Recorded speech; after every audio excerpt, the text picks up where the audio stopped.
Circuit 42 would like to thank Pop Culture Paradise, Toy Anxiety, the Spawn Point Gamers Lounge, and Dragon's Lair San Antonio. Hi. All right, cool. So it's working. Cool. By the way, if you guys, I'm going to show you guys what she looks like on Edition, so you can see how different she looks in this movie. Oh, okay. I bet Alyssa could do that. Yeah, Audition's one of those movies that when you think of like fucked up, crazy Japanese movies. I was gonna say, is it a crazy Japanese movie? Yeah. What's the one that Hunger Games was copied off of? Battle Royale. Yeah, that's good. You know what's funny? Whatever you do, just don't watch the sequel. It wasn't even that it was bad. It just wasn't as good as the first one. I didn't know it had a sequel. Yeah.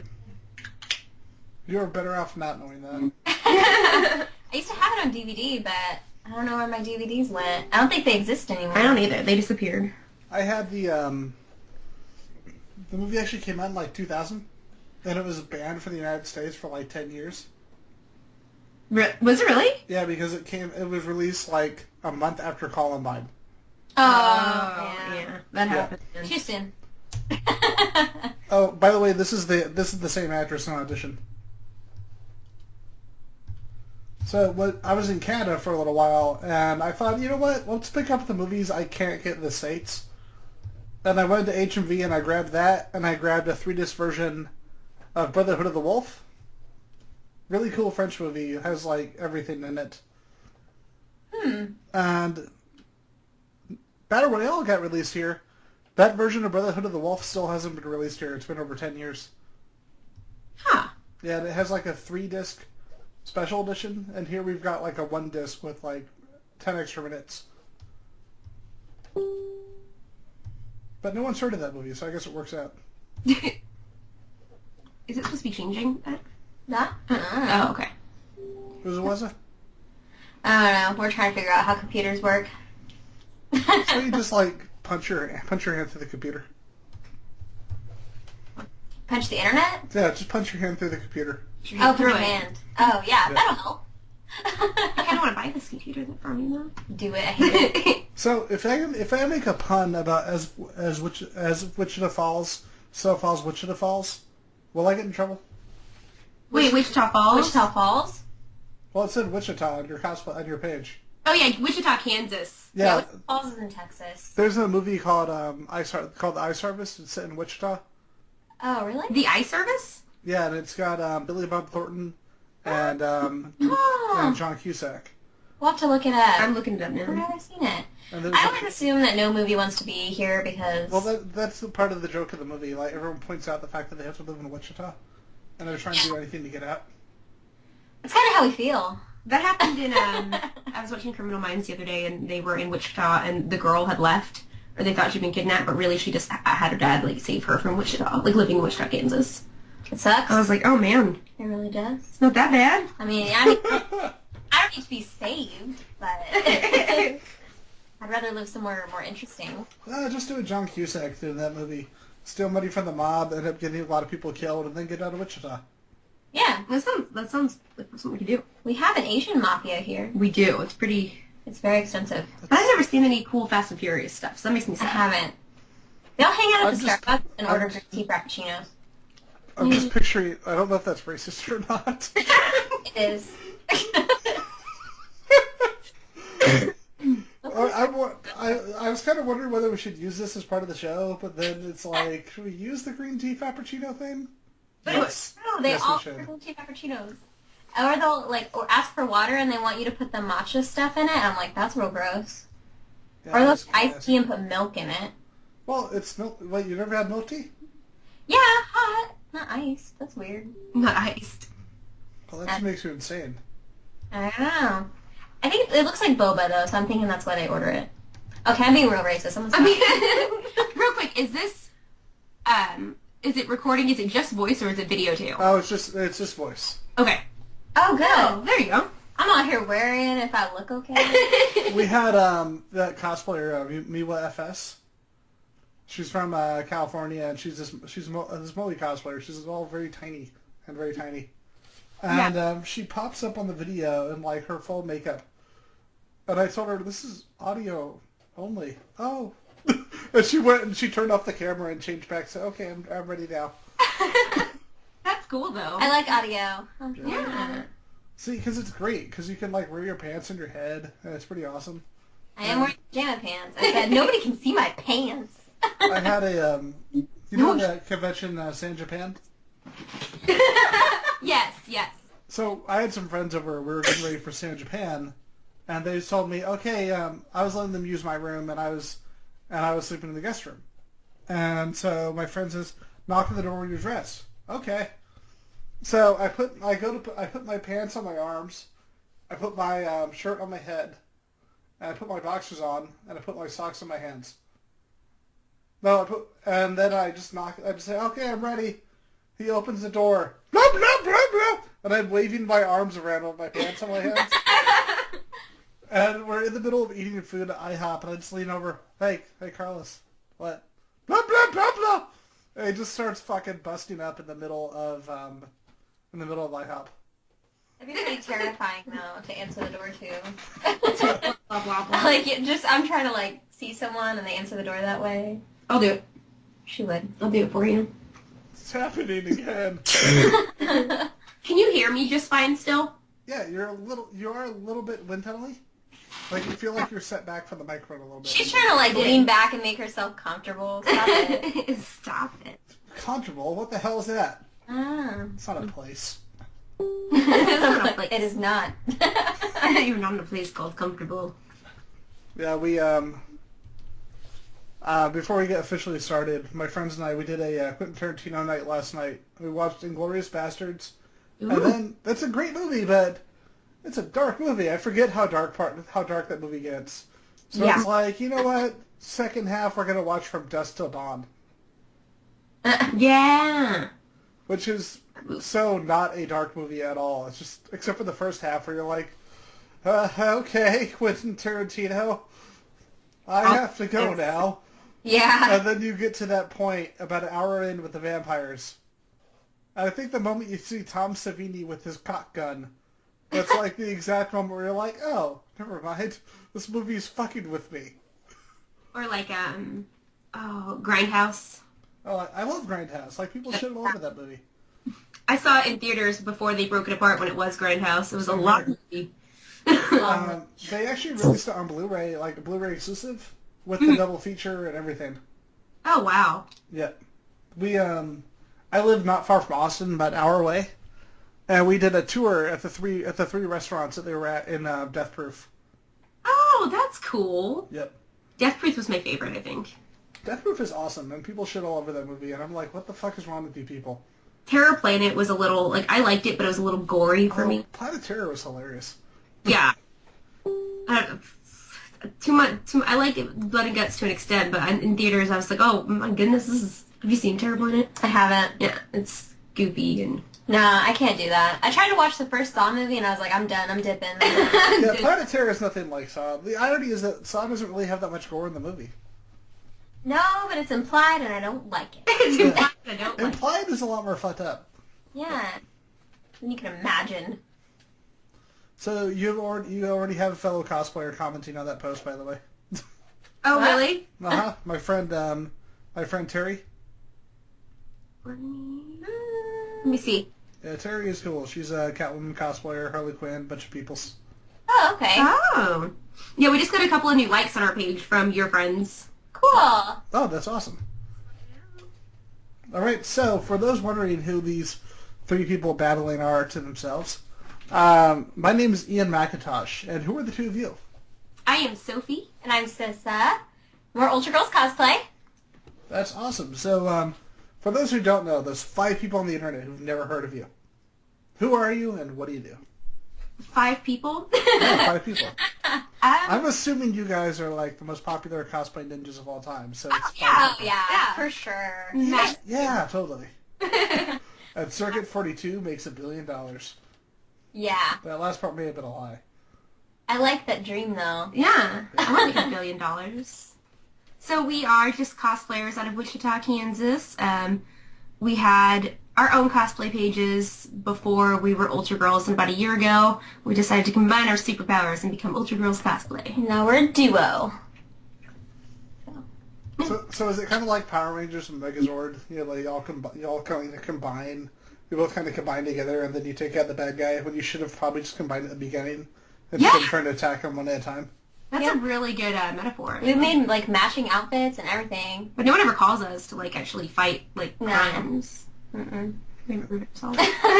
Lame. So you don't fight giant rubber monsters in the middle of Tokyo? Or California? We mostly watch Netflix and order pizza. We pet our kitties. And pet cats. Yeah. We have That is pretty close. combined we have 6 cats. We do. Oh, wow.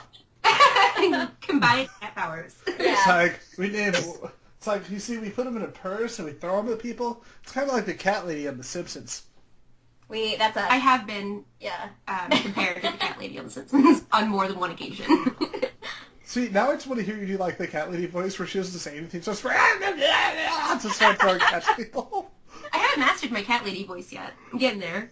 It's like, once you reach the point of complete incoherency, that's when you know you've done it. Yeah, that's my life goal, is to be crazy cat lady. She's gonna die and they will eat her. I hope so. Nice. It's going to be like that movie Perfume. Yeah. It's a good way to go out though, I think. Yeah. Like, Yep. It's pleasant. And they'll be hungry and fed for a while, you know. yeah. So I just picture like the way that your cosplay career started was kind of like that scene in Batman Returns, where you got brought back to life by cat kisses, which is still the most dumb thing in a good movie ever. I've never heard of that, but I wish that's where they'd help people get started. Yeah, we're gonna tell people from now on. That's So like, you ever see Batman Returns? You know the scene where Catwoman falls through all the things and Bat lives because fuck you, it's magic. Yeah, it's kind of like that. Yeah. It's exactly like that. All right, so with all that shenanigans out of the way, how did you guys get started cosplaying? Oh man, for me it was Cissa. Actually, in 2010, she was like, "Hey, come with me to Dallas. I'm gonna take you to all new places." And I went to A-Kon in Dallas, and that's when the cosplay began. Yeah, and I started when I was 13. I went to a bunch of cons with friends, and when I met Sophie, I was just like, oh, she's pretty cool. I'm going to invite her, and so I got her sucked into this world. A whole new world. So ever since then, we've been best friends. Yeah. So, question: you mentioned the A-Kon. Now, are you originally from Dallas? No, Or the Texas we're area? both from Wichita. I actually have been going to A-Kon in Dallas since I was 13 years old every year. So it's like a tradition now. So It's the best thing in the whole world. we've just continued it, and we go every year. Yep. She planned her wedding around A-Kon. I did. That's how big of a deal A-Kon is to us. I need to eventually go. Like, I live here in Texas, and there are so many shows that I go to that I just have never had a chance to go to A-Kon. And my co-host, who is unfortunately not here, boo hiss, it's all his fault. He goes to A-Kon every year.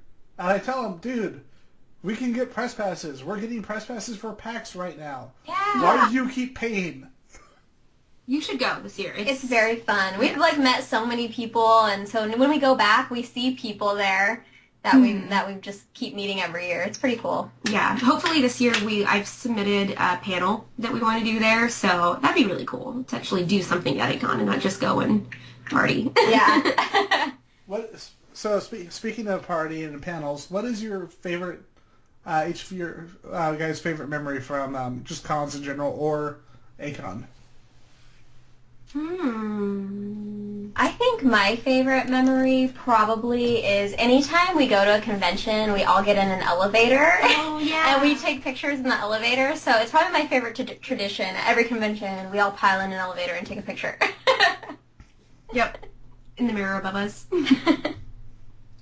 I don't know if I can pick one. One of my most prominent memories from any convention, it's not necessarily cosplay related, I guess, but it's the day I fell in love with A-Kon, was the first time Cissa took me, and at the Sheraton there's a pool on the roof. And I remember just sitting there, staring over the Dallas skyline and being like, I'm with my people. This is my place. This is home. And my heart opened up, and that was it. And her heart grew 3 sizes that day. It did, yeah. She was like, I'm a nerd. And then she went skiing down the hill, which was awesome. Yeah, for me personally, like my favorite convention moment Like it was actually this 2014. I was at this con and Paul Eiding was there. And for those who don't know, he's the voice of the Colonel Campbell in Metal Gear Solid. He was the voice of the uncle on Ben 10 and a whole bunch of other stuff. And I had talked to him the year before, and we had just kind of sat down and shot the shit. And he had recorded a clip for our podcast too. It was pretty cool. Oh wow. And I assumed it would be one of those things where you talk to someone and, they're not going to remember you next time. Yeah. So I come up to his table at the con the next year, and he says, "Hey, Ian, how you been, man?" Oh wow. That's cool. And then he introduced me to David Hayter. Hey, that's freaking cool. Yep. We, at Kansas City Comic-Con this year, Manu Bennett was there. He was a guest. And we were getting in the elevator, and there he was, and he took my fiance's phone and took a selfie with all of us. That was awesome. Elevators are where everything happens. Yeah, everything happens in a convention elevator. Yeah. Manu was just a nice guy. One of my friends, unfortunately, you've probably heard of the cosplayer San Antonio Aquaman. Yes. Well, then you know what happened a couple years ago that he passed away, sadly. I did not know that. Yep. He had a stroke, actually. Hmm. And apparently the first time he had met Manu, he was going around this convention giving out, dressed as Aquaman, handing out guest cups of water. Oh, wow. And he met Manu, and they started talking, and they had basically become friends without him realizing that he and Manu had become friends. Aww. And so the next time his family comes through, and he says, "Oh, where's Aquaman?" And they told him what happened, and he said, "Well, I'm working on a project this next weekend, but I'll fly out and come see you guys at the hospital the week after." Oh my god. That is so nice. Yeah, he came out, he saw the family, and even though Vela was, sadly, he had had a stroke. He couldn't really see or hear him. Manu talked to him. He gave him a hug, and he made sure that everybody was okay. Wow. He's such a nice guy. Yeah. He is. That's why I really, really hope that whole thing at Alma City, with him getting drunk and hitting that guy. I hope that whole thing was. I really hope that was taken out of context, because every time about Manu, he's really Wasn't there nice. something about his girl, a girl he was with or something? Like this guy was harassing her? Okay. Yeah, I don't know. But who hasn't gotten drunk and hit somebody? It's like, there was that one time I choked that guy. Is that bad? I don't know. Blame the booze. My friend John, he's a Batman writer, and apparently he ran into him, and he said, "Yeah, he's yelling at us about something. I don't know what the hell happened." But I look this way. Everybody's completely different when they're drunk, except for me. I just kind of go full Hasselhoff, and I just lay down on the floor. Yeah. Huh? I'm going to say, I tend to not really believe anything in media anyway, unless I know the whole story, so... Exactly. Yeah. I'm not going to judge anybody. Except if it's good things about our favorite actors. Those are always true, even when they're not. Always. Yeah. Especially if it's in a magazine, then it's super true. Yeah. Like an Inquirer? Yeah. Did you know Jude Law is a space alien from the planet Prynar? Well, that does seem pretty reasonable. Because anyone can type anything on the internet, but you actually printed out that magazine. It's got to be true. Yeah. It's legit. Anything you print out is real. It's real. The internet, though, is always a trick. Always. Always. Like, for example, we don't actually exist at all. We are actually a cabbage, a tomato, and an orange recording an interview. We have just fooled everyone into thinking that we're people. I mean, we could be in an alternate universe. Can it be the orange? Fuck yeah, you can. Too deep, though. I don't want to get too deep, though. I don't know if that was a pun or not. I'm just going to assume it was. As we completely veer off into, circuit for Yeah, I was like, wait, what were you talking about? It's like I'm scientific hell. Convention. Nice. Oranges. Alternate universe. It's not cosplay, but now science. Andy Bennett, goddammit. All of a sudden he shows up. What's going on here? Oh no! It's a New Zealander! Run! Science with the Ultra Girls. It's very uneducational. We talked about being an orange and a cucumber for a little bit. Circuit 42, where we're learned as fuck. You just got learned. I think I lost IQ points. Woo! Okay, so with all that, what are your favorite costumes that you guys have done?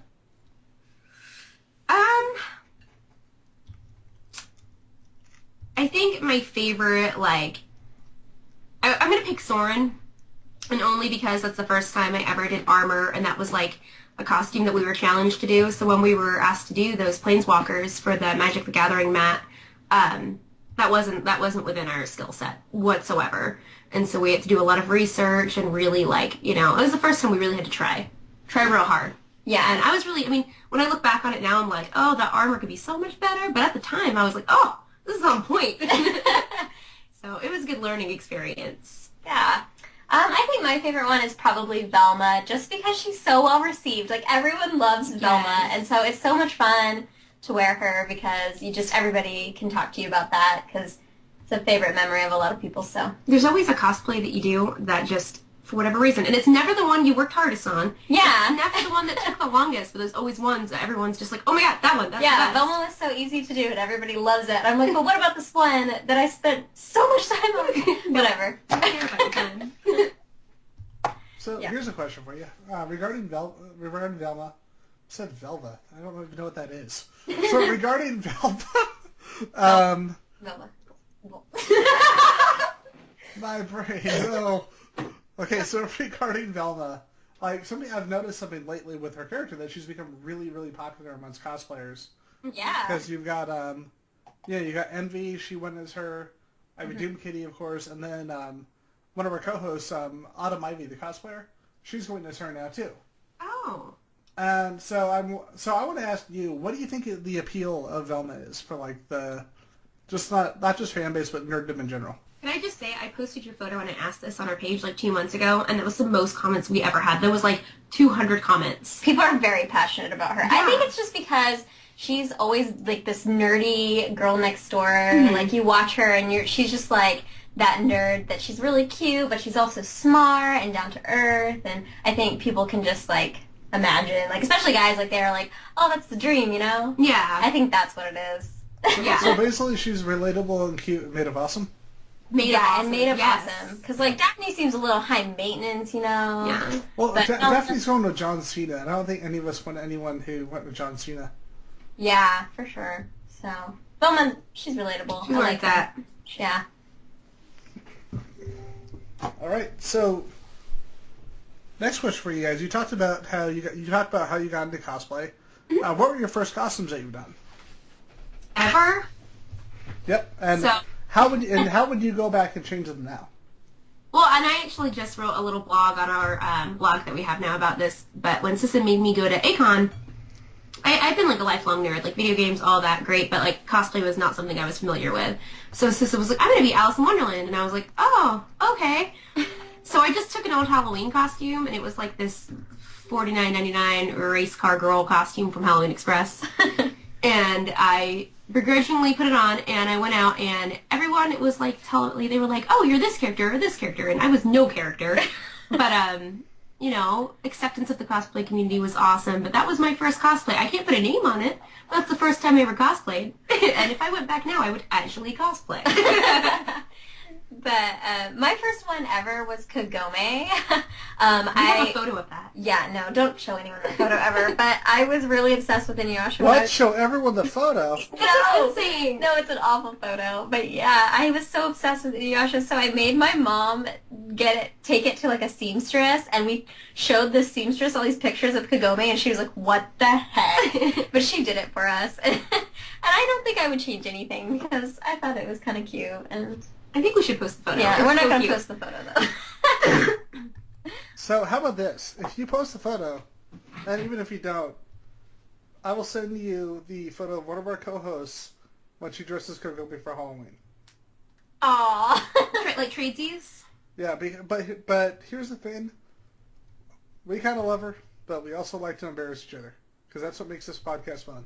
I like to Yeah. embarrass Cissa. She does. See, 12-year-old Cissa was a caterpillar, you know? A caterpillar. And she had to go into the cocoon and just, oh goodness, it's not a good sight. I think it should be the profile picture on our Ultra Girls. I was not a popular child, guys.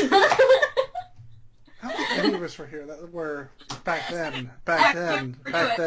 Yeah. If I had been popular, I probably wouldn't be cosplaying right now. Oh, here you go. If you want to see, this is our co-host when she wants to go away for Halloween. Let us see. Oh, it's not. So we keep seeing that you sent us like photos. Check the chat message. Check the chat box. Hey, we found the other one too, the audition one. See, we told you we were trying to figure out computers. Oh, she's adorable. Cute. I don't even know where mine is though. It's on your Facebook. I know that. Is it? Yeah, you posted it once. Yeah. Or your mom did. I'll find it. My mom did. It's so funny. She's a teacher, and she went as Amy Pond in her police uniform for Doctor Who. Oh, that's cool. And one of her students saw her at the con and said, "Hey, this is my teacher." And all of her friends see the teacher in the police role uniform with the skirt, with the mini skirt and everything. And two of them said, and I quote, "That's your teacher?" Yeah. And so they got to meet Mrs. Lee. Miss Lee. That's funny. I love Amy Pond. That's fun. Yeah. Yeah, she got to meet her, and I'm still kind of jealous. I didn't realize how tall Karen Gillan was. She's actually 5'11". Oh yeah. Yeah, she was at. Was it Planet Comic Con? It was Planet Comic Con, but the line was so long. I was like, I'm not having that. I'm not having it. I just looked at her from afar. I think we are way too far back now. I don't think. It's like I awkwardly admired her from afar. Yeah. So I was just creeping. I actually used to live in Kansas. I lived not at the prison, but at the military base, Fort Leavenworth. Oh. Yeah, because I remember Gator's Video, which if you haven't heard of Gator's Video, you should make the trip down there for that and that only. What is it? Like a... Well, here's the thing. They opened up in the 90s, and they're still around, too. They're a video store that would specialize mainly in anime. Like, they had this giant room with nothing but complete anime on VHS and DVD, and they had everything. Huh, do they sell or rent? They rented. I think they rent and sell now, and they're also a game store. But they keep their entire movie selection of Blu-ray, DVD, and video. Oh, wow. I just sent you that photo. So you can see what I'm talking about. It was a comparison photo I did. I only want the Kagome side to be our profile picture. Like, No. There's nothing wrong with that photo. That's adorable. No. It is so adorable. Baby Kagome. Baby Kagome. There we So go. I actually went to Planet Comic Con, and I think it was one of their first years. Because it was back when, it was like 2004? No, it was like 1999, 2000. And it's so funny because they had like two celebrity guests there. And it was Major West from the old Lost in Space TV show and the original Batgirl. But you also had like Denny O'Neil, who was like one of the most famous Batman creators of all time. So it kind of made up for the fact that the celebrity guests were not the greatest. And it's so funny looking at Planet Comic Con now and realizing how big that convention has gotten. Oh, yeah. I mean, just from 2014 to 2015, the explosion was, like, obvious. Mm-hmm. It's huge now. Remember, avoid Vic Mignogna. He's going to creep on you. Who? Vic Mignogna, for real? Vic Mignogna has a reputation. Does he? Oh. Yeah, I already know we're not going to have Vic on the show, so just look up Vic Mignogna Creeper on Google sometime. I remember he was in Wichita a while ago, and I'm not even sure who that is. I met him. He's the voice of Ed from Fullmetal Alchemist. Oh. Yeah. Oh. But I met him a long time ago, but just briefly.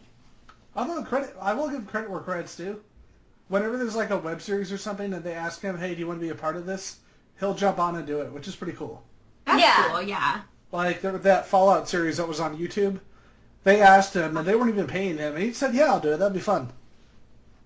And it's like, I want that life, you know, where you could be like, hey, do you want to be in this Fallout series? Yes. Yes, I do. Yeah. That'd be cool.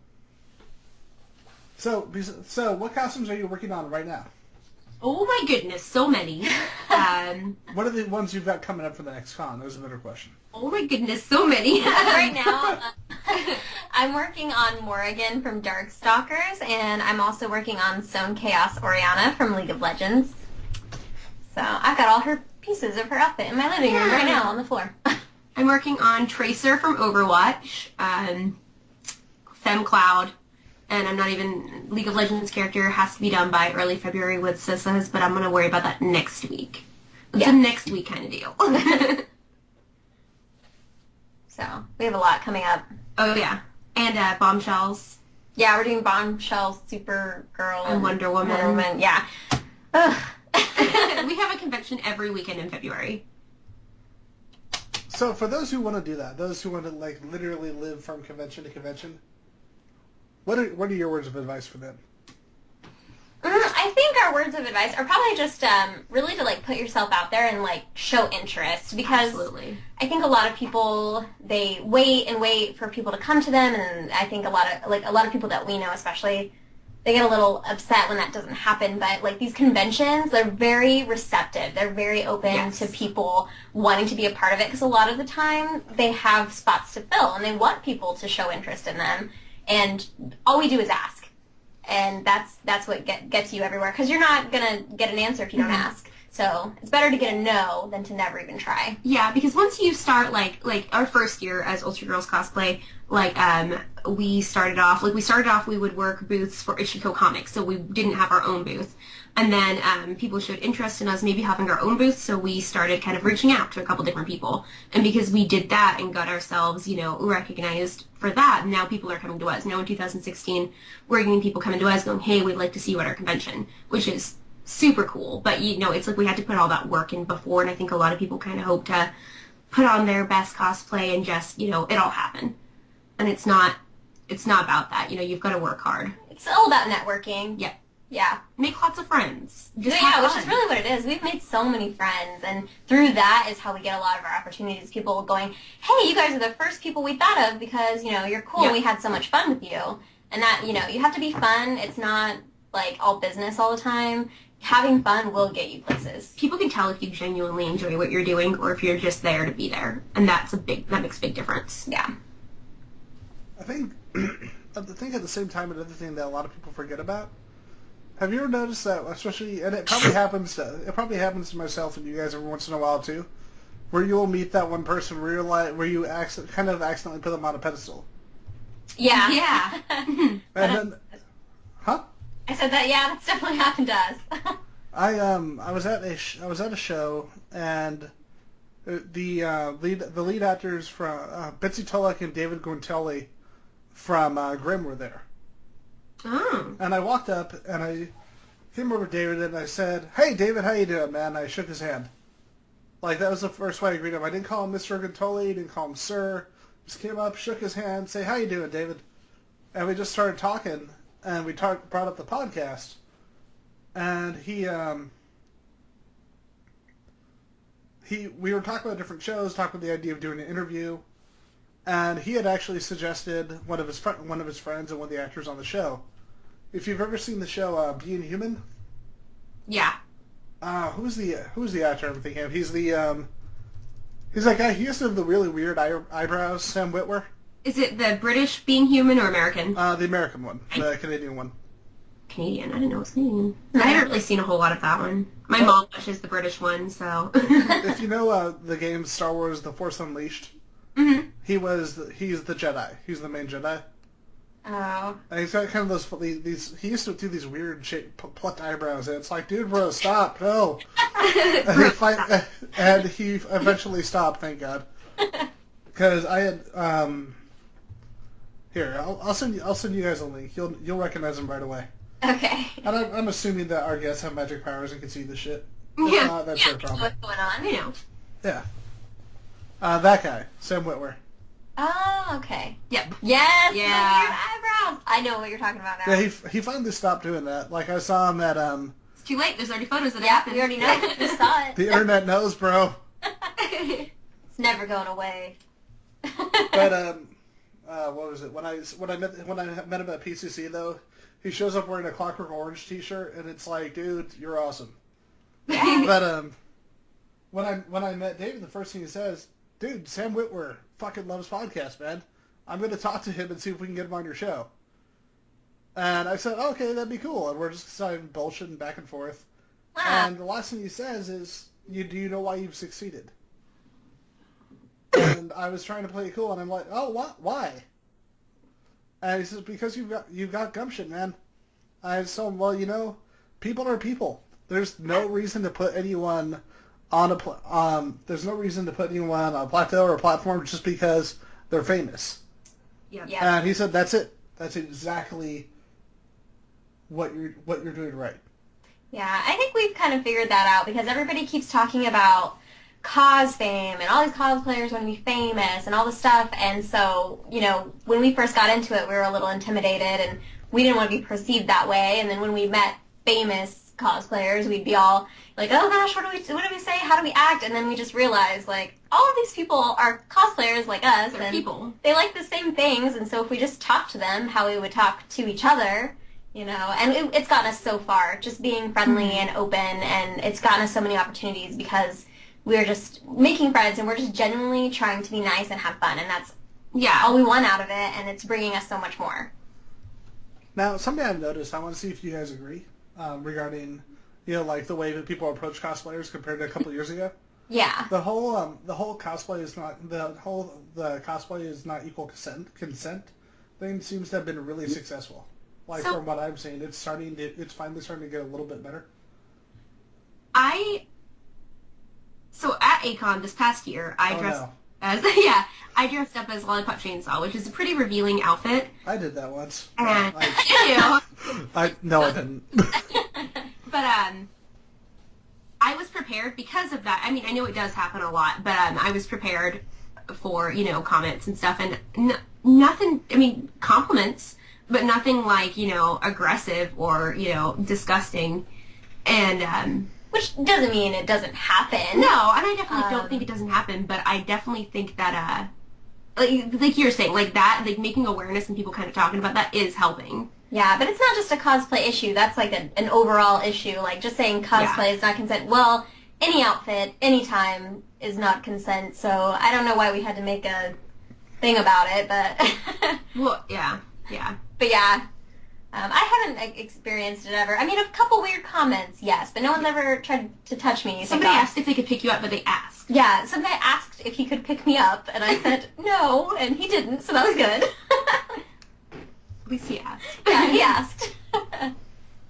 The weird thing is, like, one of the things that you never really heard about was kind of the reverse, because I used to cosplay Jack Harkness from Doctor Who. Oh, wow. Yeah, and I have a lot of stories about that will eventually be on a podcast. I'll probably get a lot of interesting comments on my page. Yeah. But like when I made the joke about taking a picture with me, your friend, you, and little Jack, and then John Barrowman found out about it, and I got a free autograph. But so I was at a show, and there was a person that I'm not going to say their name on the air, but there was a person that I knew who I was never completely comfortable with. Mm-hmm. Mm-hmm. And I guess they thought it was okay to, like, grab my ass because I was dressed as Captain Jack. Yeah, it does happen a lot to men, too, and I don't think, no one ever says anything about that, but yeah. But the good thing is, like, the situation didn't turn ugly at all, and I just said, you know, that's really not cool. Please stop. And she apologized. She felt really bad. I said, you don't have to feel bad. The fact that you stopped is enough. Yeah, I don't think it's made aware enough for men. I think the general rule should be, like, don't grab people. Don't touch other people. You don't know, like, face yourself. That shouldn't be a thing to explain. That's the sad part. Yeah, there shouldn't be, like, a campaign for it. People should just know. I can't think of any time I've ever, like, seen a cosplayer. I mean, like, I am going to grab them. Yes. Oh, I love that character. I'm going to grab their ass. Except for you. But. Yeah, except for Sophie. It just gets really weird. You're like, I love this character. You poke her on the arm. Yeah. That's weird. Yeah. I love you, bye! Just run off in the opposite direction. Okay, thanks, bye. Mostly it's mean, like, almost hate crime-ish. Like, she's very mean to me. Yes. So really? Mean. Yeah. It's that callousness of the cosplay industry. Yeah, all the time. Yeah. Nobody sees behind the scenes Ultra Girls. Just you wait until this microphone's off. The true story of Ultra Girls cosplay. I'm blinking a lot, but no one can see. No one can see. There's like an behind the scenes story on it. You got that dude with the really gravelly voice who used to be on those hosting it. It's Yeah. like, watch what happens behind the scenes to these cosplayers. I actually put the word help on all of my costumes in different ways, and no one's done it yet. I know what you're talking about, Cissa. That reminds me of there was an X-Men comic. It was done by this guy named Ethan Van Sciver, and it was his first villain issue. He thought it would be his only one, so he thought he'd play a funny joke, and he snuck the word sex into the background as much as possible. I saw that. Yeah, I got to talk to Ethan at a show, and he was pointing out in the book all the places where he wrote the word sex. Yep. Yep. That's a lot of comic book artists do stuff like that. Will like sneak things in. I feel like there was something on Netflix about this. There's something on Netflix about everything. Yeah. You can watch a documentary about anything on Netflix. This is true. Documentary about this potato I found. It's pretty fucking awesome. And you watch it too. You're like, I never knew I wanted to know this information, But I do. now I do. Like now I'm watching it and I'm interested. I like it. It And must that not. man has a house with 7 potatoes in it, and they're all his friends that have names. I need that now. And they made that documentary, and you know what? I'm not mad about it. I'm No. gonna watch it. I got something to do on Sunday. Yeah. We watch really sad documentaries about like really sad things like babies and puppies and bad situations, and then we cry together. And we're like, why do we do this to ourselves? It's our bond. The Yeah. history of puppies on fire. No. No. Why are we watching this? This was a terrible decision. We knew when we read the synopsis, but we did it anyway. We thought it would be a delightful comic romp. It was We not. were so wrong. I thought you said we were watching Despicable Me. This is gonna be mine. It could be worse. You could be watching Minions. I tried watching that movie, and I liked I Despicable didn't even Me. try. I don't understand the Minions thing. that's I going don't. on I right now. really loved Despicable Me. I loved it. I loved it. But yeah, the Minion thing, it's gone too far. I'm a dialogue humor person. I like I loved a lot of the deadpan jokes that snuck into that. Yeah. And it's kind of why I'm slightly cautious about Finding Dory. Because you're taking the comic relief character and putting them front and center. Yeah, that's true. I hope it's good though. I love Dory. I think it will be too, because it's made of awesome.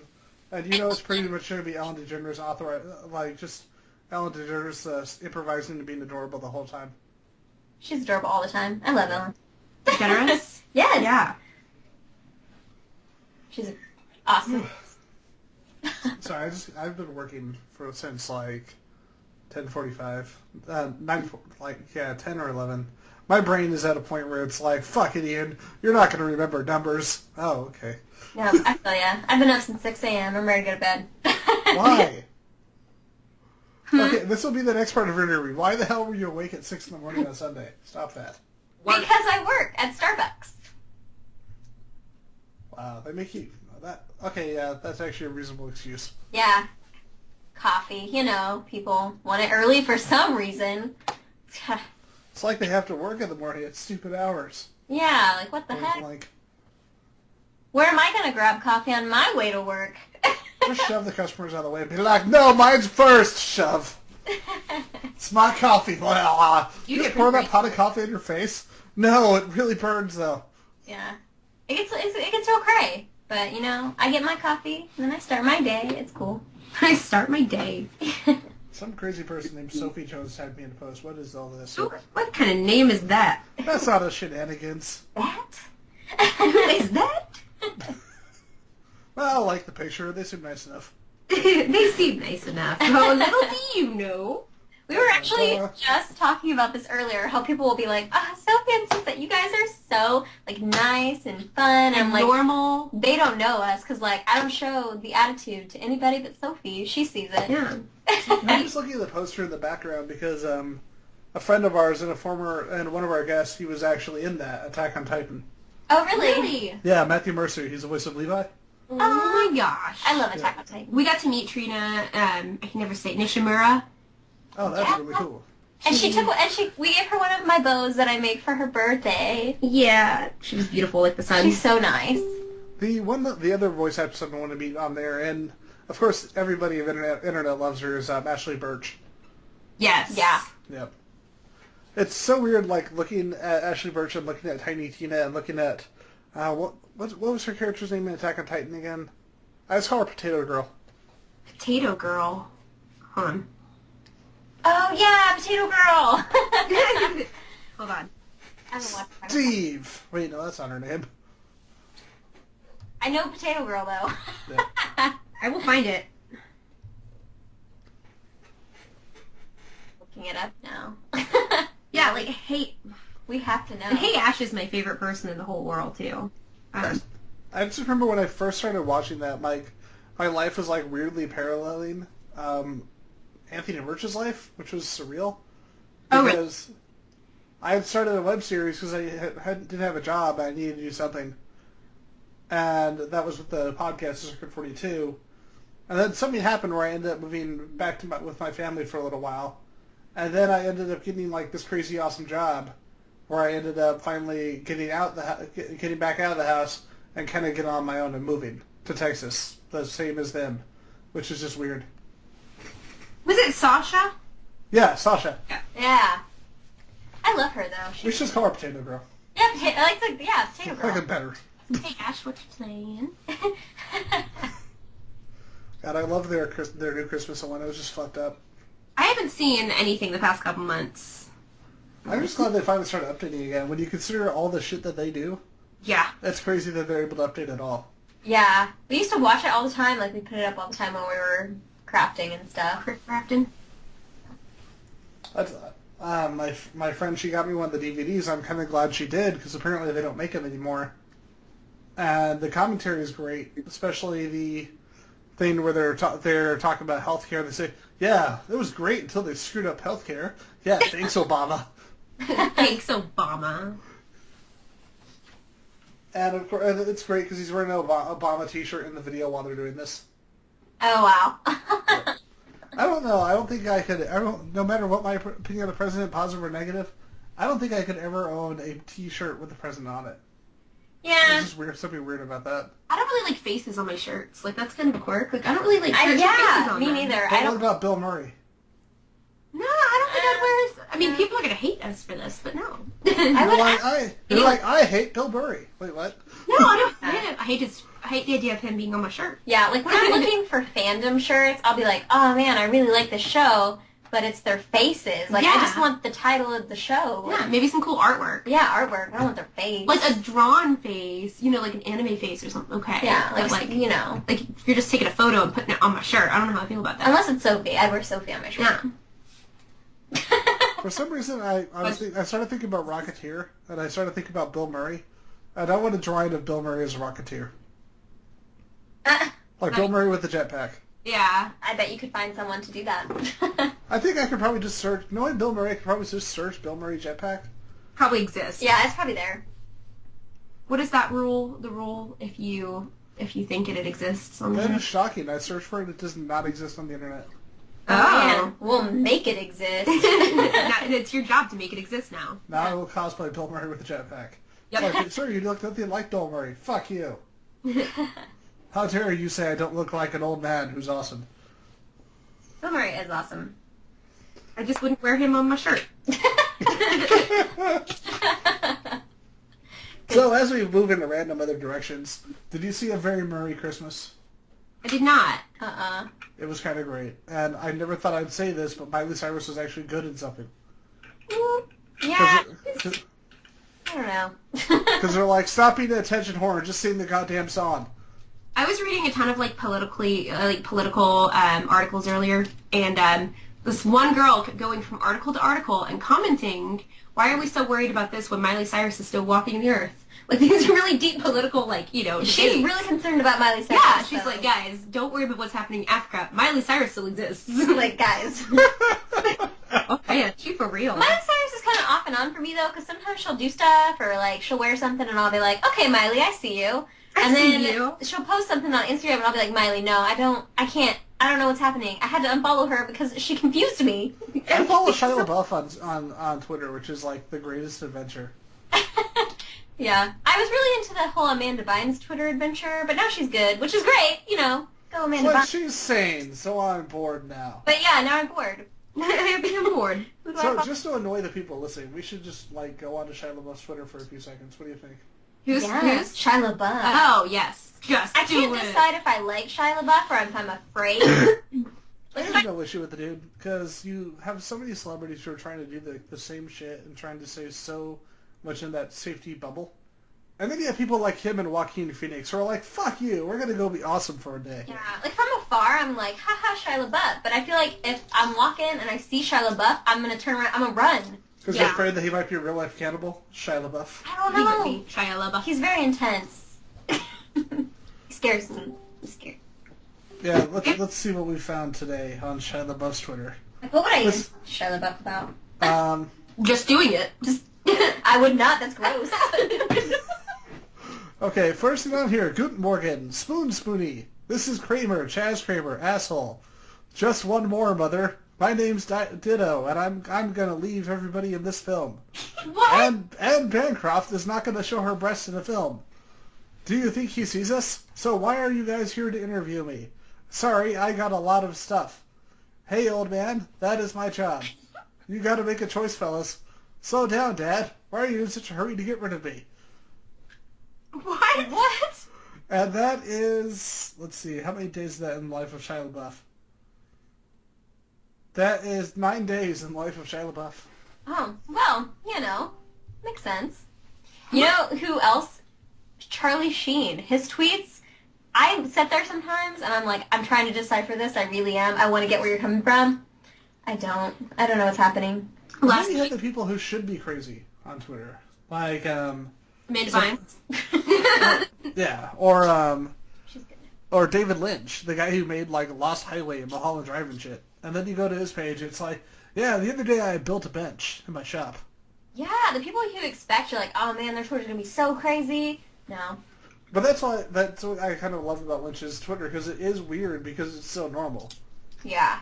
You know who else is really crazy? Will Smith's son. Oh yeah, it's amazing. It's Jake- like when Jake- he made his school, that was literally just a Scientology school. Last night I got caught, and you get caught in like a loop, like you start reading conversation and you're just there for hours. So Jaden was arguing with this girl who attacked a Viner. You know that Vine that recently came out where it's like, hey buddy, come over. He's like, but I'm not gay. And he's like, but I got pizza. Have you seen that one? And he puts on little shorts and a crop top and he's like running for the pizza. Wow. Yeah, this girl attacked the famous Viner that did this, Alex. And I say attacked loosely, like she felt like he was misrepresenting the gay community. So she, expressed her feelings to him, and he, went at her throat back, and then Jaden Smith just hops on in. And, it's crazy. Jaden Smith, his last interview he did, his answers were all not answers. Like, they would ask him a question. They would be like, so Jaden, what do you think about school? Like, do you like school? Well, I could like school, but I don't like school. And in a way, like the universe, school. And you'd be like, And then Jaden, you were like, shut the fuck up, Jaden, and answer the question. Jaden, you didn't answer the question though. And I'm so surprised that the interviewer kept going because there were several questions in a row where they were just like, so Jaden, what do you think about this? And he was like, well, I like it, but then I don't. Mm. And you're like, Jaden, please. Like, if I was interviewed, I'd have been like, okay, for real though, are you doing this on purpose? Like, is this a joke? No, he was on point. Maybe a joke, or maybe high on Quaaludes. But he's like, you're not old enough to be, what are you doing, Jaden? My thing is, when I was seeing that last night, I was like, this girl, I don't know if she's, very popular or, famous in her community, but as soon as Jaden, hopped in, even though he was, a gangster, in my mind, I'm like, if that was me, I'd be like, oh, shit, it's Jaden Smith, he hates me, that's awesome. Like, Yeah. he's so hype. Greg Capullo, he's the artist on Batman right now, and he worked on Spawn as well.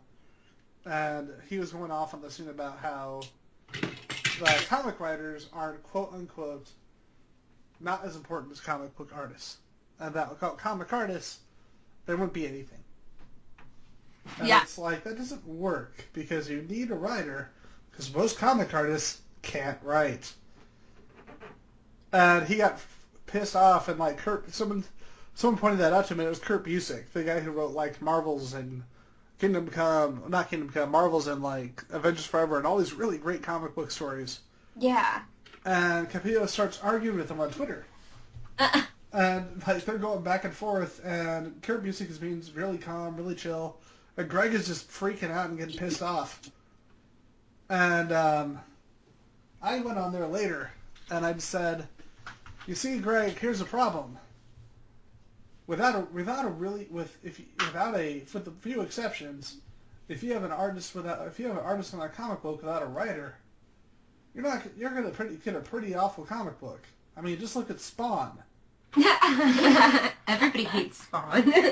And the funny thing is, Spawn is kind of a guilty pleasure of mine, but Greg Capullo was the longest running artist on that book, and he took it well. Actually, he said, "Yeah, look how many billion Spawn has made."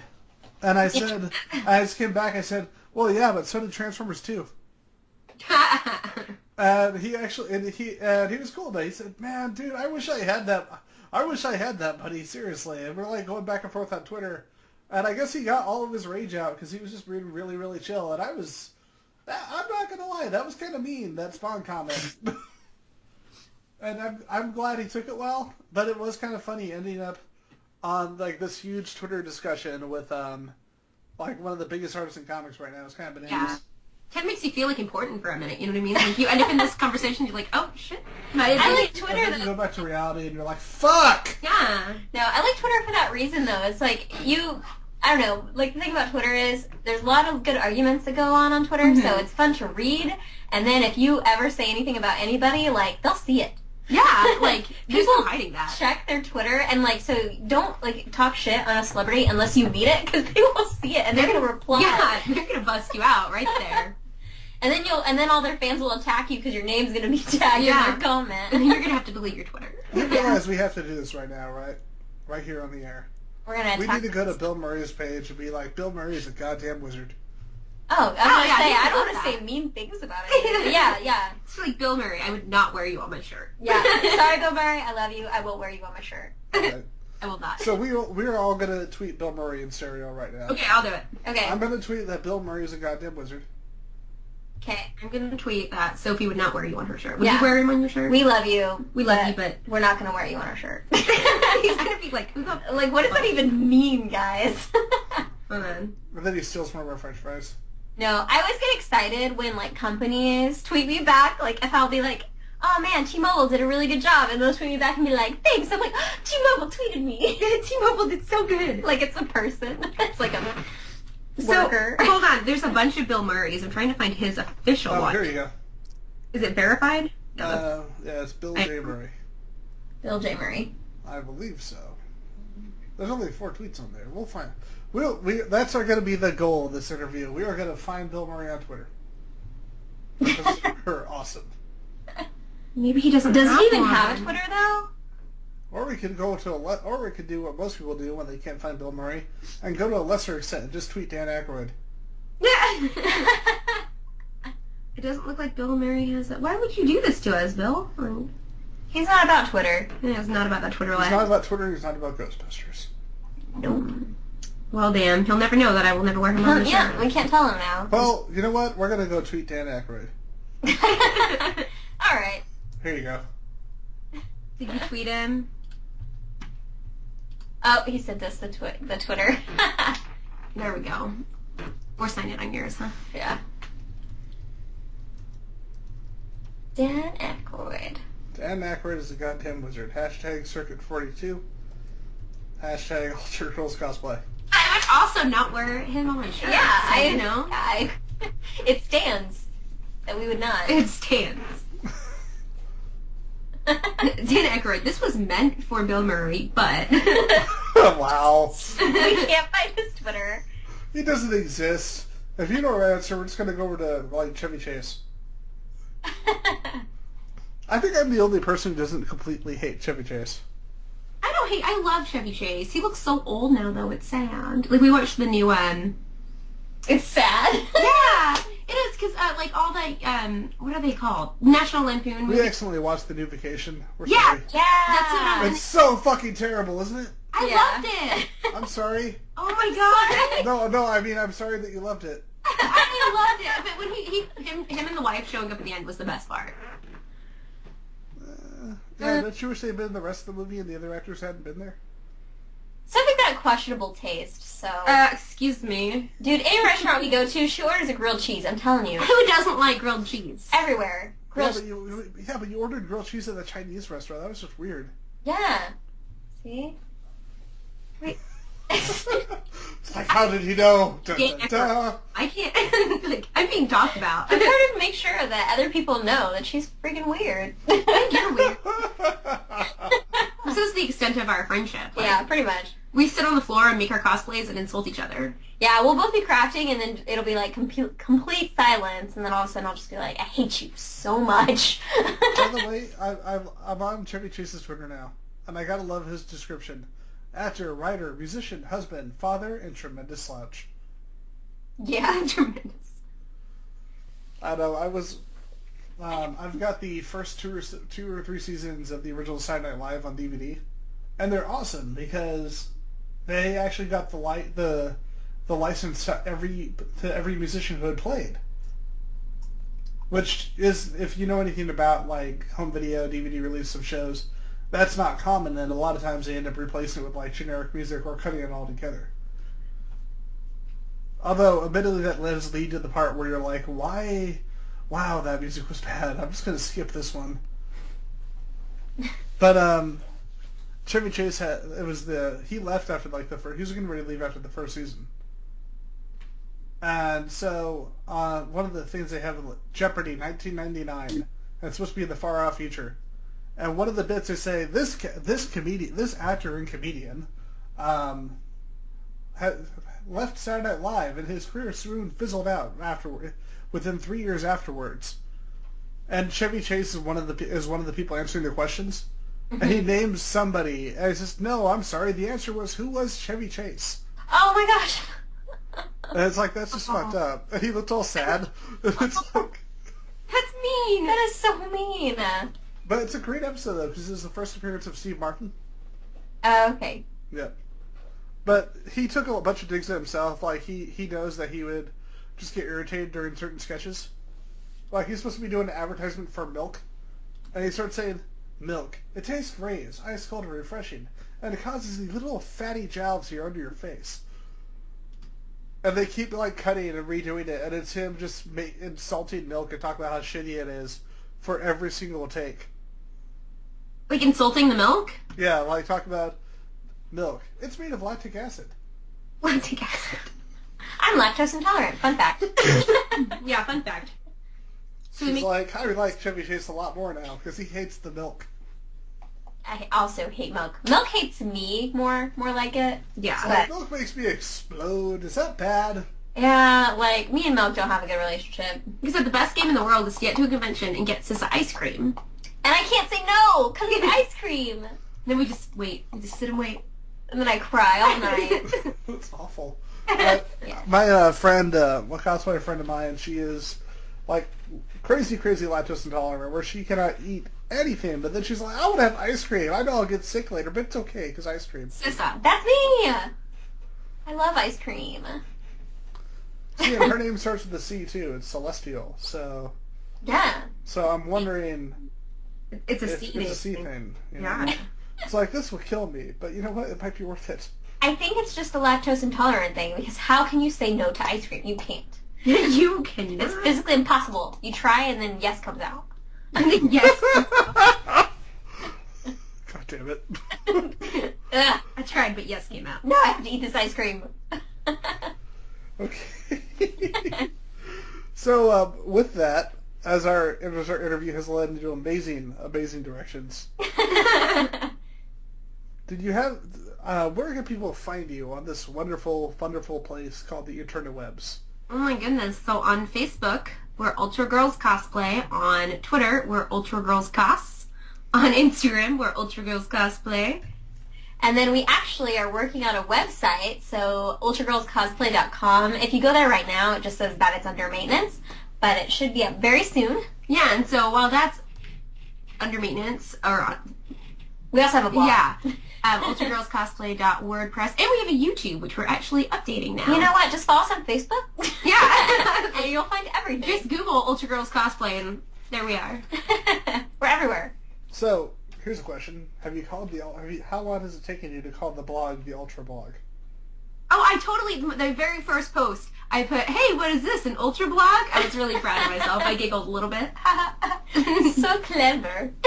You have found a place amongst friends here. with bad puns and people thinking they're clever. Bad puns are the best. Yep. We do We- think. We sit and laugh. No one else thinks we're funny. No, but we do, and that's all that matters. We had Reverend Ariel on here, Ariel Bonaventure. And Ariel works in alternative cinema. That's a good way to put it. She's a cosplayer, works in alternative cinema. And we started making puns back and forth for a while. Mm-hmm. And out of nowhere, she says, "Okay, why aren't you writing my movies right now?" And I'm not sure if I should take that as a compliment or not. That's a compliment. Yep. Because it's like, why aren't you writing those kind of movies? Like, is that bad or good?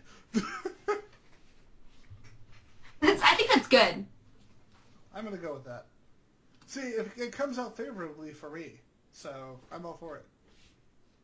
We like our puns. We can never plan a good pun. Like we just They just happen, and then we look at each other and go, It happened. fun. I figure as long as none of us says punishing, then we'll be okay. Sorry. It's like, haha, we laugh anyway because We're it's silly and laughing. awesome. All right, so with that, did you have anything else to say before we bring this newest episode to a close? No, we told everybody who we are. We're at Fun And how to harass celebrities on Twitter. Yeah, and we're harassing people on Twitter. Yeah. Woo! They got to learn new things like Cissa's lactose intolerant. Yeah, you know. Very productive use of our time. Yeah. I like it. And Velma character is best character. Yes. There we go. So with Velma's character is best character and harassing Dan Aykroyd, we come to the close of our newest episode of Cosplay Circuits. I am your host, Ian McIntosh, and these are my guests. Culture Girls!